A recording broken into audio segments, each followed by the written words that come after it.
사랑하는 여러분, 요한계시록의 기록 연대에 대해서 전통적으로 교회 역사에서 널리 받아들여지는 견해는 로마 황제 도미티안의 통치 말기입니다. 초대교회의 스메르나 감독인 이레니우스는 요한이 도미티안 황제 시대 말에 계시를 보았다라고 기록하고 있습니다. 역사적으로 볼 때 도미티안 황제의 통치는 AD 81년부터 96년으로 그의 통치 후반기에 기독교를 박해하였다는 상황과 잘 맞습니다. 따라서 AD 95년부터 96년경 도미티안 황제의 박해 속에서 사도 요한이 patmos섬에 유배되었고 이 시기에 요한계시록을 기록하였다는 견해가 가장 설득력이 있습니다. 요한계시록의 저자는 예수님의 제자로 세베대의 아들인 사도 요한입니다. 이러한 근거는 저자인 사도 요한이 자신의 이름을 요한이라고 계시록 1장 1절, 1장 4절, 1장 9절, 22장 8절에 스스로 밝혀주고 있습니다. 요한계시록이 기록될 시점의 역사적 배경은 로마 제국의 박해 시기입니다. 대부분의 학자들은 사도 요한이 도미티안 황제 통치 말기인 81년부터 96년에 patmos섬에 유배되었다고 봅니다.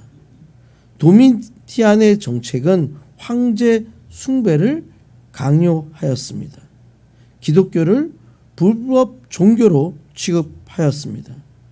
황제 숭배를 거부한 기독교인들을 처벌하였습니다. 사상범, 정치범을 소규모 섬에 유배시키는 관례가 있었습니다. 사도 요한은 황제에게 신으로 절하기를 거부하였습니다. 왜냐하면 예수 그리스도만이 주님이라고 선포했기 때문에 아마도 사도 요한은 이러한 탄압을 받았습니다. 즉 사도 요한은 복음을 전하고 예수 그리스도를 증언한 것 때문에 유배를 당한 것 같습니다. 사도 요한은 직접적으로 요한계시록 1장 9절에서 patmos섬에서 기록하였다고 알려주고 있습니다. patmos섬은 당시 로마가 정치범과 종교적 반체제 인사들을 보냈던 작은 바위섬입니다. 노동과 고립이 주어졌던 형벌의 장소라고 할 수 있습니다. 이곳 patmos섬에서 사도 요한은 계시를 받고 요한계시록을 기록했습니다. 사도 요한은 도미티안 황제의 죽음 이후인 96년에 석방되어 에베소로 돌아왔습니다. 사도 요한은 갈릴리 벳세다 또는 가버나움 출신으로 추정합니다. 아버지는 세베대이고 어머니는 살로메입니다. 형은 사도 야고보입니다. 사도 요한 혹은 세베대의 아들 요한은 전통적으로 예수님과 사촌관계였을 가능성이 높다고 이해합니다. 이것은 사도 요한의 어머니 살로메와 예수님의 어머니 마리아가 친척 관계이기 때문입니다. 예수님의 십자가 장면에 등장하는 여인들을 비교해 보면 연결점이 나옵니다. 마가복음 15장 40절에서 그 중에 살로메도 있었더라. 요한복음 19장 25절에 예수님의 십자가 곁에는 그의 어머니와 이모와 글로바의 아내 마리아와 막달라 마리아가 섰는지라 라고 기록되어 있습니다. 마가복음의 살로메는 요한복음의 이모로 기록되어 있습니다. 이모인 살로메. 살로메는 예수님의 어머니 마리아와 자매 관계가 되는 것입니다. 세베대의 아내이고 사도 야고보와 요한의 어머니입니다. 즉 살로메는 예수님의 어머니 마리아의 자매 혹은 가까운 친척이라고 할 수 있습니다. 그렇기 때문에 사도 요한은 예수님의 외삼촌으로 가까운 친척으로 이해하는 것이 전통적인 견해라고 할 수 있습니다. 사도 요한의 인생을 살펴보면 AD 6년에서 10년경에 아버지 세베대와 어머니 살로메를 통해서 출생합니다. AD 28년부터 30년경에 어부로 일하다가 예수님의 제자로 부름을 받습니다. 형 야고보와 함께 보아너게 우리의 아들이라는 별명을 받습니다. 베드로 야고보와 함께 예수님의 최측근 제자로 변화산과 겟세마네 동산의 기도에서 직접 이름이 언급되어 있습니다.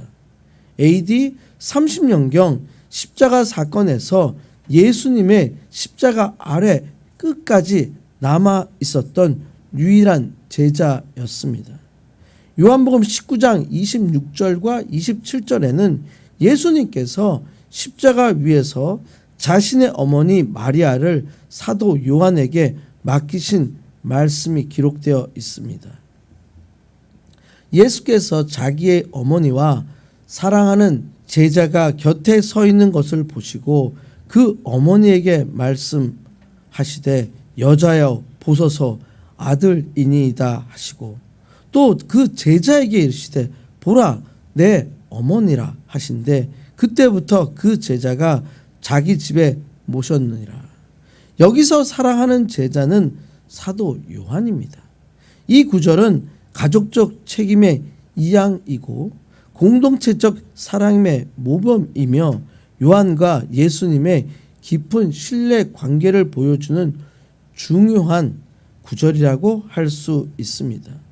AD 30년부터 33년 예수님의 부활 이후 예루살렘 교회의 중심 멤버로 베드로와 야고보와 함께 초대교회의 기둥 역할을 하였으며 사도행전 초반부에 등장하여 사역에 동행하였습니다. AD 44년 헤롯 아그리파 1세에 의해서 형 사도 야고보가 먼저 순교를 당합니다. 여러 자료에 의하면 12제자 중 사도 요한만 순교하지 않은 유일한 제자라고 할 수 있습니다. AD 70년 예루살렘이 멸망하기 전으로 사역의 중심지를 에베소로 이동합니다. 요한계시록 1장과 3장에 소아시아 7교회의 영적 감독 역할을 하였습니다. AD 80년부터 90년경에 전통적 견해에 따르면 먼저 요한복음을 기록하였습니다. 요한복음은 예수님의 신성, 사랑의 메시지를 강하게 강조하고 있습니다. 요한복음은 같은 시간적 관점을 가진 공간복음서인 마태, 마가, 누가복음을 보완하는 후기 복음서라고 할 수 있습니다. AD 85년부터 95년에 요한 1서, 2서, 3서를 기록하였습니다. 이단 영지주의를 반박하였습니다. 사랑의 사도라고 별명을 가지게 됩니다. AD 95년부터 96년에 도미티안 황제의 박해로 반모섬 유배를 당하고 거기서 요한계시록을 기록합니다. 초대교회 전승에 따르면 반모섬에서 혹독한 노동형을 받은 것으로 전해지고 있습니다. AD 96년 도미티안 황제의 죽음과 네르바 황제 즉위 후 석방되어 에베소로 귀환하였습니다. AD 96년부터 100년경 에베소에서 마지막 사역을 하였습니다.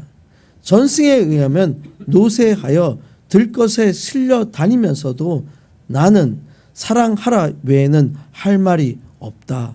서로 사랑하라 라는 메시지를 반복해서 전하였다고 합니다. 사도 요한의 제자 폴리카르프 등이 사도적 계승을 하였습니다. AD 100년부터 105년경에 에베소에서 자연사를 하였습니다.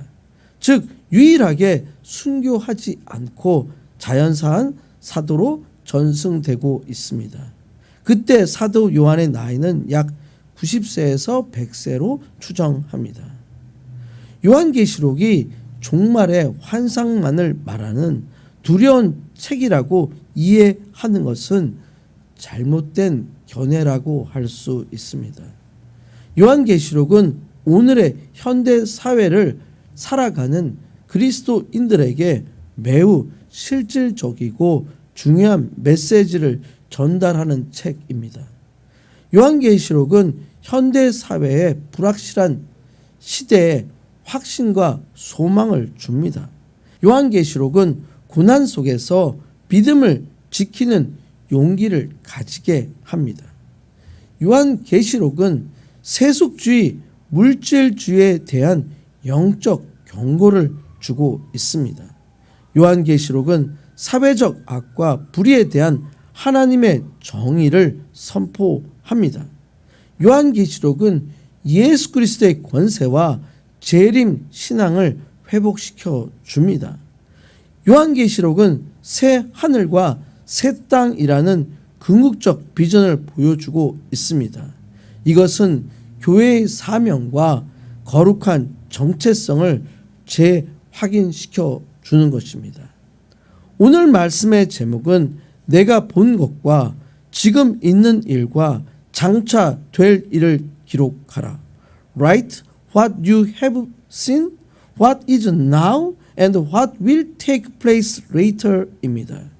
요한계시록 1장에서 사도 요한이 계시를 받는 모습을 살펴봄으로써 현대사회를 살아가는 그리스도인들에게 주시는 메시지를 함께 살펴보고자 합니다. 먼저 요한계시록 1장을 통해서 현대사회를 살아가는 그리스도인들에게 주시는 첫 번째 메시지는 두루마리에 써서 7 교회에 보내라 입니다. 사도 요한은 자신의 정체성을 보여주고 있습니다. 요한계시록 1장 9절입니다. 나 요한은 너의 형제요 예수의 환난과 나라와 참음에 동참하는 자라. 하나님의 말씀과 예수를 증언하였으므로 말미암아 반모라는 섬에 있었더니. 9절은 단순한 자기소개가 아닙니다. 사도 요한이 어떤 마음과 신앙적 자세로 계시를 받았는지 보여주는 매우 중요한 구절이라고 할 수 있습니다. 너희 형제요 예수의 환난과 나라와 참음에 동참한 자라 라고 하는 것은 사도 요한의 겸손과 고백을 보여주고 있습니다. 사도 요한은 사도 중 마지막 생존자이고 영적 권위가 큰 인물입니다. 그런 사도 요한이 자신을 사도나 권위자로 기록하지 아니하고 너희 형제라고 기록하고 있습니다. 예수의 환난과 나라와 참음에 동참하는 자에서 예수의 환난은 그리스도 때문에 받는 고난을 상징합니다. 예수의 나라는 하나님 나라 백성으로 사는 삶을 알려줍니다. 예수의 참음은 믿음을 끝까지 지키는 인내를 상징합니다. 즉 사도 요한은 초대교회에 박해받는 성도들과 같이 함께 고난을 나누는 동역자로 자신을 소개하고 있습니다. 하나님의 말씀과 예수를 증언하였으므로 말미암아 반모라는 섬에 있었더니 라는 것은 반모섬 유배의 직접적 이유를 알려주고 있습니다. 즉 정치적 반역이나 범죄가 아니라 하나님의 말씀을 전했고 예수 그리스도를 증언했기 때문에 로마 제국은 황제 숭배를 거부한 기독교인들을 위험한 존재로 간주하였고 지도자급인 인물들을 처형 대신 외딴 섬으로 유배하는 경우가 많았다고 합니다. 그렇기 때문에 사도 요한도 복음 때문에 고난받는 자로 patmos섬에 유배됨으로 신앙의 모범을 보여주고 있습니다. patmo라는 섬은 요한계시록 계시가 임한 직접점 장소입니다. patmos섬은 소아시아 앞바다의 작은 바위섬으로 로마가 정치적, 종교적 위험 인물을 격리시켰던 곳이며 노동과 고립의 장소로 자유 없는 감옥 같은 섬이었습니다.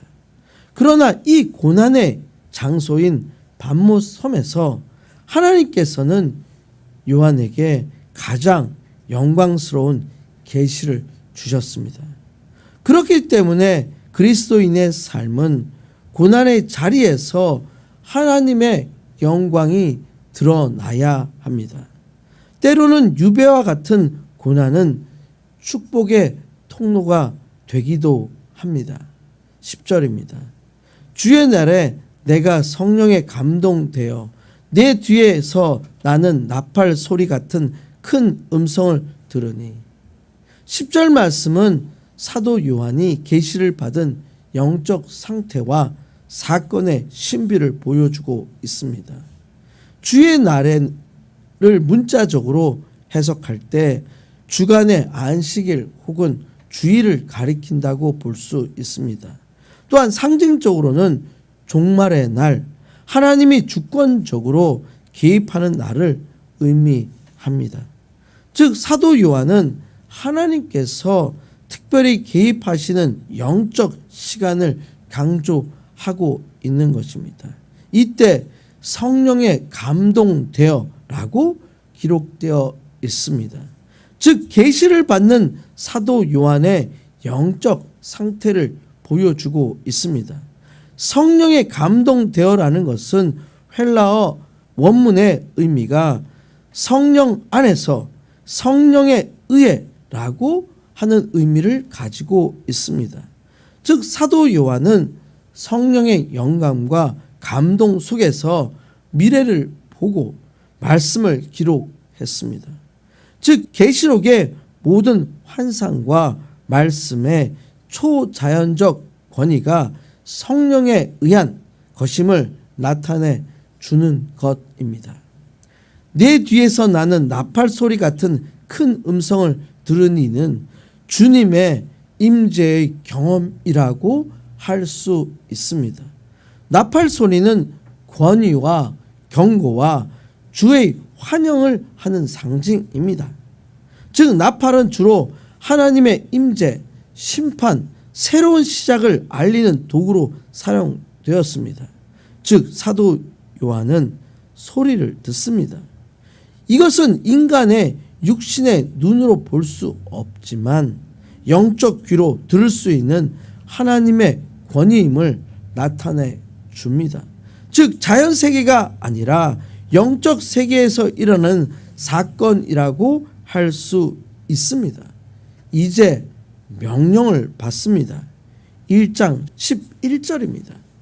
이르되 내가 보는 것을 두루마리에 써서 에베소, 서보나, 보가모, 두아딜라, 사데, 빌라델피아, 라오디게아 등 7교회에 보내라 하시기를. 보는 것을 두루마리에 쓰라고 하십니다. 즉 기록하라고 명령하십니다. 즉 하나님께서 사도 요한에게 계시의 내용을 기록하라고 명령하고 계십니다.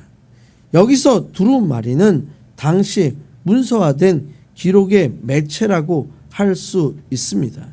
기록하여서 교회들에게 전달하는 것은 교회에 대한 바로 잡음과 권면이라고 할 수 있습니다. 기록은 세대를 넘어 전달하게 됩니다. 그렇기 때문에 오늘날까지 요한계시록이 보존되고 있습니다.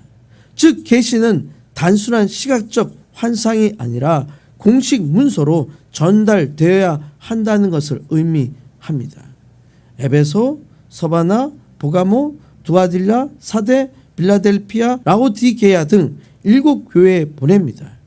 7교회는 실제 소아시아 지역으로 오늘날 터키 서부 지역의 교회들이 위치하고 있습니다. 각 교회는 지역적, 역사적 배경과 영적 상태가 다릅니다. 이것이 가지고 있는 의미는 보편적 교회와 성도의 삶을 알려주고 있습니다. 특정 교회만이 아닌 모든 교회에 적용되는 것입니다. 각 교회의 특징은 연결장인 계시록 2장과 3장에 자세히 기록되어 있습니다. 하나님의 계시가 요한의 시각과 영감으로 하나님께서 직접 보여주셨습니다. 이것을 두루마리에 기록함으로써 문자화됩니다. 이 문자로 기록된 기록을 교회에게 전달하여 권면과 경고와 약속의 메시지를 전하게 됩니다. 사랑하는 여러분, 여러분에게 하나님의 메시지를 기록하고 보존할 책임이 있음을 명심하시길 축원드립니다. 아멘. 여러분 각자가 자신의 영적 상태를 점검하시는 분들이 되시길 축원드립니다. 아멘. 영적 상태를 점검하여 회개할 것은 회개하고 권면하고 고칠 것은 고침으로 교회 공동체를 향한 하나님의 뜻을 바르게 이해하셔서 믿음을 회복하시는 한 분 한 분이 되시길 간절히 축원드립니다. 아멘. 요한계시록 1장을 통해서 현대 사회를 살아가는 그리스도인들에게 주시는 두 번째 메시지는 두려워하지 말라. 나는 처음이요 마지막이니입니다. 1장 12절에는 몸을 돌이켜 나에게 말한 음성을 알아보려고 돌이킬 때에 7 금 촛대를 보았는데 라고 기록되어 있습니다. 몸을 돌이키는 행동은 인간적 반응이라고 할 수 있습니다. 사도 요한이 큰 음성을 들었지만 그 출처를 알지 못합니다. 이것은 인간이 하나님의 음성을 들었을 때 즉각 이해하기 어렵다는 것을 알려줍니다. 즉 영적 통찰은 성령의 도움을 통해서만 가능합니다. 7 금 촛대는 상징적 표현입니다. 7 금 촛대는 내가 본 7 금 촛대는 7 교회를 의미합니다. 자세한 직접적 7 교회는 계시록 2장과 3장에 직접 설명되고 있습니다. 촛대처럼 교회는 빛을 비추어야 합니다. 세상 속에서 빛으로 증거해야 합니다. 금은 신성한 것, 순결한 것, 영광을 상징합니다. 7은 완전한 하나님의 계획과 통치를 상징합니다. 즉 사도 요한은 교회를 향한 하나님의 관심과 임재를 시각적으로 경험하고 있습니다. 13절입니다. 촛대 사이에 인자 같은 이가 발에 끌리는 옷을 입고 가슴에 금띠를 띠고 촛대 사이에 인자 같은 이가 있습니다. 이것은 교회 가운데 계신 예수님을 보여주고 있습니다. 촛대는 7 교회를 상징하고 예수님이 교회 가운데 서 계신 것을 보여주고 있습니다. 이것은 예수님께서 교회를 보호하시고 통치하시는 권위가 있음을 알려줍니다. 예수님께서 교회의 사역에 직접 관여하신다는 것을 알려주고 있습니다. 이것은 예수님께서 교회와 성도의 삶의 중심이 되심을 알려줍니다. 이것은 예수님께서 먼 곳에서 직접 보시는 분이 아니라 교회와 성도의 중심에 계시다는 것을 명확하게 알려주는 메시지라고 할 수 있습니다. 인자이신 예수님의 모습을 보여줍니다. 14절입니다. 그의 머리와 털의 희기가 흰 양털 같고 눈 같으며 그의 눈은 불꽃 같고. 요한계시록 1장 14절은 예수 그리스도의 신적 속성과 영광을 나타내는 상징적 묘사를 하고 있습니다. 머리와 털의 희기가 흰 양털 같고 눈 같으면은 지혜와 성결을 상징합니다. 다니엘서 7장 9절에서 흰 머리카락은 지혜와 장수를 상징합니다. 흰색은 순결, 거룩, 흠 없음을 의미합니다. 이것은 예수님의 완전한 지혜, 세상의 모든 불완전함과 죄에서 분리된 성결한, 시대와 세대를 초월하는 영원한 권위를 나타내 줍니다.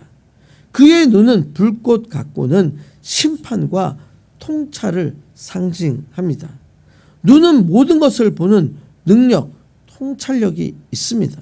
불꽃은 정의와 심판, 권위를 상징합니다.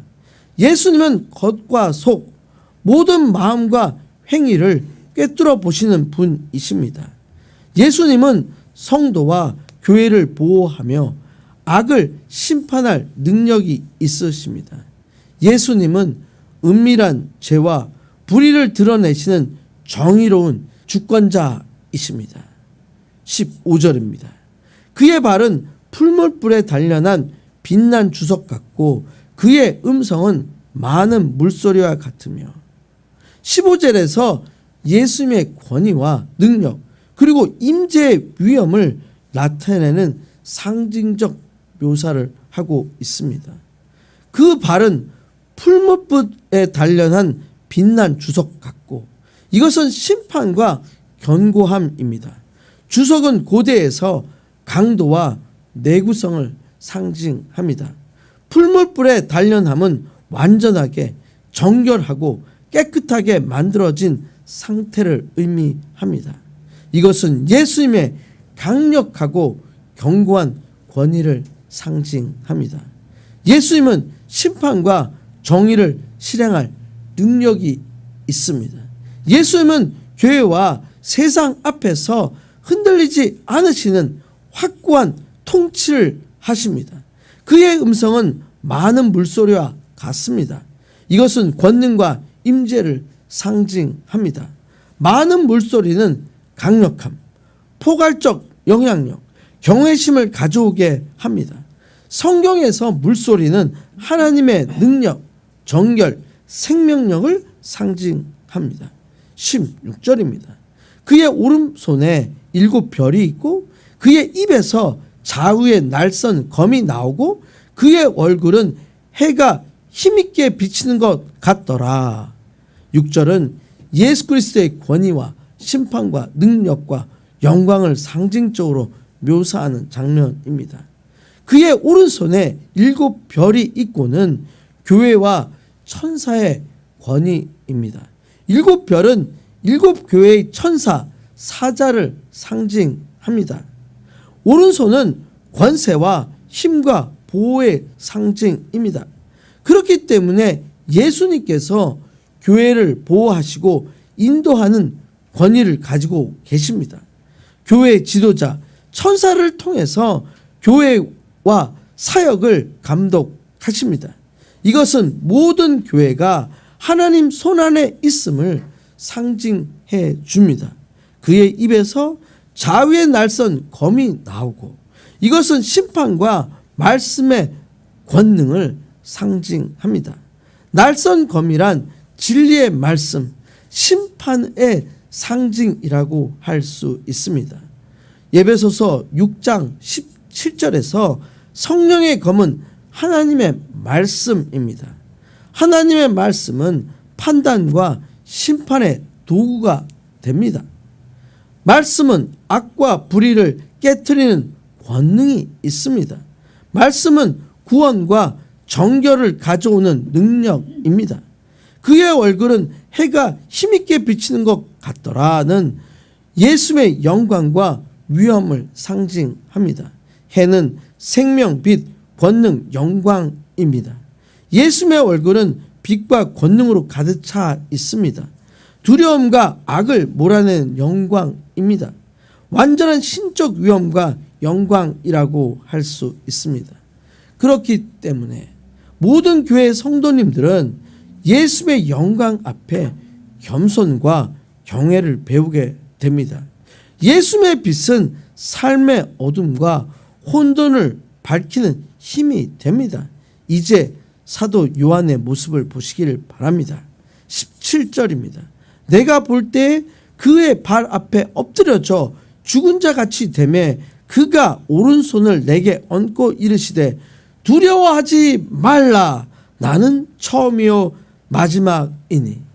17절은 요한이 본 예수님의 권위와 영광 앞에서 나타난 인간적 반응과 예수님의 위로를 보여주는 장면입니다. 엎드러져 죽은 자 같이 되면은 인간의 자연적 반응이라고 할 수 있습니다. 사도 요한은 예수의 영광과 권위 앞에서 압도당합니다. 이것은 하나님의 위엄 앞에서 인간은 두려움과 경외를 느낀다는 사실을 알려줍니다. 인간의 연약함과 죄성이 나타나게 됩니다. 그가 오른손을 내게 얹고 이것은 위로와 임재를 상징합니다. 오른손을 얹는다는 것은 권능과 보호와 위로의 상징이라고 할 수 있습니다. 예수님께서 사도 요한에게 두려워하지 말라고 격려하십니다. 이것은 하나님의 보호와 임재를 몸으로 경험하게 된다는 것을 알려주고 있습니다. 처음이요 마지막은 계시록 22장 13절에서 기록된 영원하신 하나님 알파와 오메가와 연결됩니다. 예수님은 시간과 역사를 초월한 영원한 존재이십니다. 인간의 두려움과 죽음 앞에서도 변함없는 권위와 위로를 주십니다. 세상과 교회 역사 속에서 모든 사건을 주장하십니다. 그렇기 때문에 두려움과 위험 속에서도 예수님의 권위와 임재를 신뢰해야 합니다. 영원하신 주님은 시작과 끝을 모두 관장하신다는 소망을 가지고 살아야 합니다. 사랑하는 여러분, 하나님의 위엄 앞에서 인간의 경외와 연약함을 인정하시길 축원드립니다. 오른손을 얹은 것처럼 예수님의 보호와 위로와 권능과 임재를 경험하시는 분들이 되시길 축원드립니다. 아멘. 처음이요 마지막 영원하신 주 알파요 오메가 두려움의 극복의 근거가 되심을 신뢰하고 여러분의 삶을 사시는 한 분 한 분이 되시길 간절히 축원드립니다. 요한계시록 1장을 통해서 현대사회를 살아가는 그리스도인들에게 주시는 세 번째 메시지는 내가 본 것과 지금 있는 일과 장차 될 일을 기록하라입니다. 이제 결론적인 명령을 주십니다. 1장 19절입니다. 그러므로 내가 본 것과 지금 있는 일과 장차 될 일을 기록하라. 요한계시록 1장 19절은 요한에게 계시를 기록하도록 명령하는 하나님의 핵심 지시를 담고 있습니다. 그러므로라는 것은 앞에서 예수님과의 환상, 음성, 권위, 영광 등을 본 사도 요한에게 계시를 기록하라는 명령의 근거를 나타내 줍니다. 즉 예수님의 신적 권위와 임재를 확인했으니 이제 이를 세상과 교회에 전해야 할 책임이 있다고 말씀하시는 것입니다. 내가 본 것은 환상과 계시입니다. 요한이 본 환상, 즉 예수 그리스도의 모습, 권위, 교회 가운데 서 계신 모습입니다. 즉 하나님의 신적 속성과 계획을 보여주는 현재의 계시라고 할 수 있습니다. 지금 있는 일, 교회의 현재 상태라고 할 수 있습니다. 즉 초대교회가 처한 박해, 시험 상황입니다. 교회와 성도의 현실적 문제와 고난의 상태라고 할 수 있습니다. 하나님께서 이를 어떻게 다루시는지 기록하고 있습니다. 현재의 신앙과 삶을 하나님 앞에 평가하고 기록해야 합니다. 장차 될 일은 미래의 계시와 종말입니다. 종말과 심판, 예수님의 재림, 천국과 새 하늘과 새 땅을 가르쳐 줍니다. 이것은 하나님의 계획과 예언적 사건을 포함합니다. 미래의 사건을 예측이나 공포하는 것이 아니라 하나님의 주권과 계획 안에서 이해되어야 한다는 것을 알려주고 있습니다. 기록하라는 것은 성도와 교회의 전달, 보존, 권면 목적을 가지고 있습니다. 사랑하는 여러분, 하나님의 계시는 과거, 현재, 미래 모든 역사를 주관하신다는 것을 믿으시길 축원드립니다. 여러분 모두가 사도 요한처럼 영적 통찰을 통해서 말씀을 기록하고 전달하는 분들이 되시길 축원드립니다. 여러분들이 교회 공동체와 다음 세대를 위한 신앙 유산을 통해서 말씀의 기록과 교육을 통해서 전달에 힘쓰시는 한 분 한 분이 되시길 간절히 축원드립니다. 아멘. 이 시간 함께 기도하시겠습니다. 하나님 아버지, 오늘 요한계시록 1장을 통해서 예수 그리스도의 임재와 영광을 알려주심을 감사드립니다. 반모섬에서 계시를 받은 사도 요한처럼 저희들도 주님의 말씀과 계시 앞에 겸손히 서기를 원합니다. 저희 교회와 성도님들의 삶 속에 임재하여 주시길 간구합니다. 저희가 빛과 증거로 세상을 밝히길 원합니다. 말씀과 권능으로 저희를 인도하여 주시옵소서. 예수님께서 오른손을 들어 계신 7별과 날선 검처럼 말씀과 권능으로 저희를 보호하여 주시옵소서. 거짓과 불의를 드러내시며 저희 삶 속에서 의와 순결을 이루게 하여 주시옵소서. 저희가 보는 것, 지금 있는 일, 장차 될 일을 주님 뜻 안에서 분별하게 하옵소서. 고난과 환난 속에서도 흔들리지 않게 하여 주시옵소서. 미래의 심판과 영광을 기억하며 성실히 믿음의 길을 걷게 하여 주시옵소서. 주님의 말씀에 귀를 기울이며 영적 통찰과 순종으로 세상 속에서 빛과 소금의 역할을 감당하게 하여 주시옵소서. 저희가 주님의 권능과 임재 앞에서 겸손히 엎드리며 두려움 대신 믿음과 소망으로 나아가게 하옵소서. 모든 말씀 예수 그리스도의 이름으로 간절히 기도드렸습니다. 아멘.